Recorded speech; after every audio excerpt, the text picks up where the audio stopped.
This video is brought to you by Cool green clothing coming straight up out of that DMV.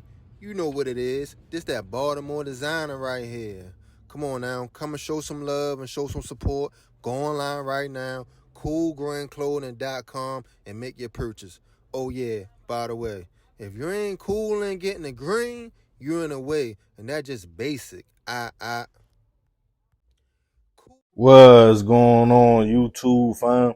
This your boy Tony 2 times, and we back with another episode of the Baltimore Way, man. Before I start, be sure to tap that like button. Definitely watch this video to the end to hear the full story and all the details in the case. For the day one fam, y'all already know it's all love. Thanks for tuning back into another episode. If you're new to the channel and you feeling the content, feel free to subscribe. Definitely hit that notification bell so you can be notified every time we drop a new video. Let's get right into the story. You would think certain things in life wouldn't be an issue, like having neighbors. You move into a neighborhood, it's peaceful and quiet, everything should be good, right? Back in the day, people were a little more friendly. They might walk over, introduce themselves, and welcome you to the neighborhood. Tell you if you need anything, just knock on that door. But times have changed. Some people still carry it like that, but others come home, mind their business, and don't have a relationship with their neighbors at all, or even speak to them, leaving no room for conflict. You can stay to yourself, but depending on the way your neighborhood is set up, more than likely, eventually, you will have some kind of dealings with your neighbors, especially living in an apartment or townhome. The walls might be thin, so if your neighbor gets too loud and you are resting for work, you might simply walk over, knock on the door, and politely ask them to keep it down. Most will say no problem, depending on your approach. Others might tell you, go about your business and don't knock on their door no more. Usually, it's petty. People live next to people they might not care for years, and nothing never transpires. But every now and again, things get out of hand. And on this episode of the Baltimore Way, we will be discussing the case of a woman's petty dispute with a neighbor that turned to a triple slam. A young lady, who we will call Tiffany for the sake of this story, was living in a quiet, peaceful neighborhood in Northeast Baltimore on the 3200 block of Wood Ring Avenue. Just 31 years old and living on her own, things were going smooth. Her neighbor at the time was a 48-year-old man named Marvell Worsley. The neighbors at first were stated to be cool and get along. Almost everybody tried to keep the peace on the block, but Tiffany might come home and hear loud music coming from Marvell's home, or see someone parked in her parking space. Living closely to each other, it affected the neighbors' relationship. This would make the young lady often frustrated, as Marvell's action showed he didn't care about how she felt. On April 1st of this year, Tiffany had had enough when she heard music blasting from Marvell's house. She confronted the man, in which he allegedly became irritated and began to disrespect the young lady.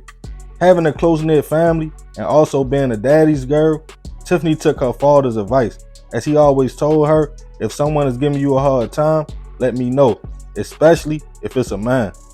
Tired of going back and forth with her neighbor, Tiffany called her father, 49-year-old Charles Murray, her grandmother, 69-year-old Darlene Briscoe, and a family friend, 41-year-old Gerard Smith. Tiffany's father, who had 4 daughters, like most fathers, was a protector and didn't want anyone disrespecting his baby girl.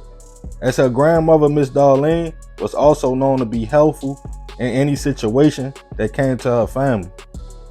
All three headed to Tiffany's neighborhood.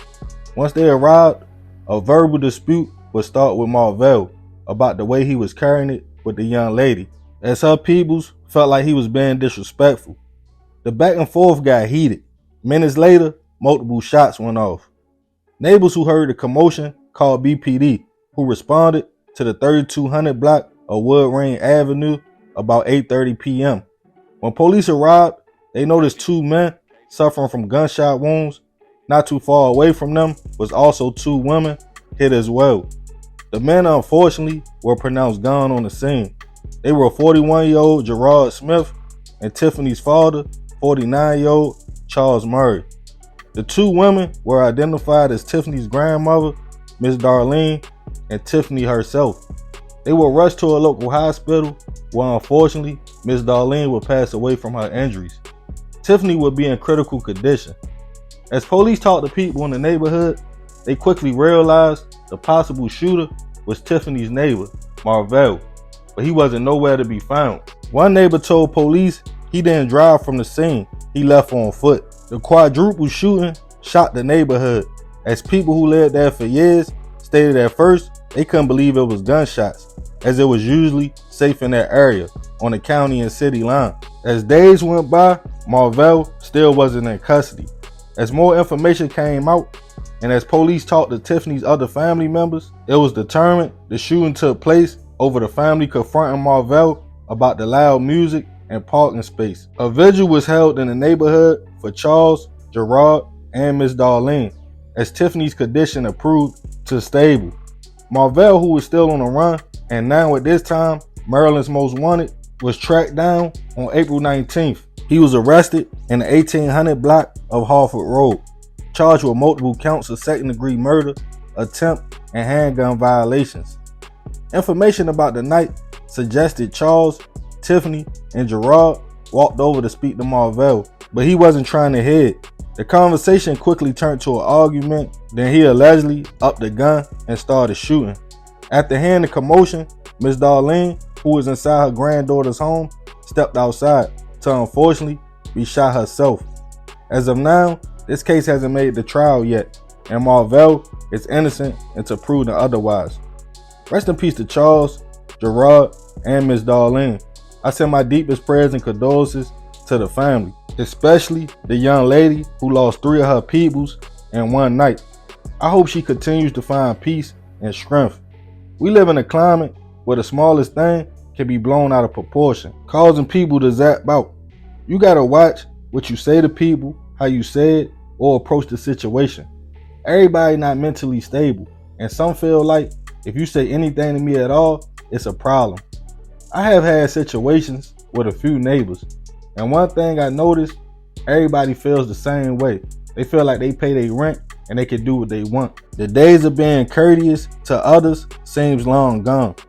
It's crazy how a dispute between neighbors over parking and music can turn to 3 people gone. A young lady that gotta live through this trauma, and a man who possibly threw the rest of his life away. I know for a fact, when you approach any situation, you gotta expect the unexpected. You might go into it with no ill intentions, but you never know what type time the next person is on. It's a sad reality how many people are gone over petty situations. Yeah, man, rest in peace to the 3 victims. I send my prayers to that young lady. Hopefully she can find the healing she needs. I know that's a messed up situation. You trying to call your peoples to get help and it turned out like this. But yeah, let me know what y'all think about the situation in the comments. Definitely be respectful. It's another episode of the Baltimore Way. I appreciate you if you made it to the end. It's all love, fam. It's your boy Tony 2 times. I'm out.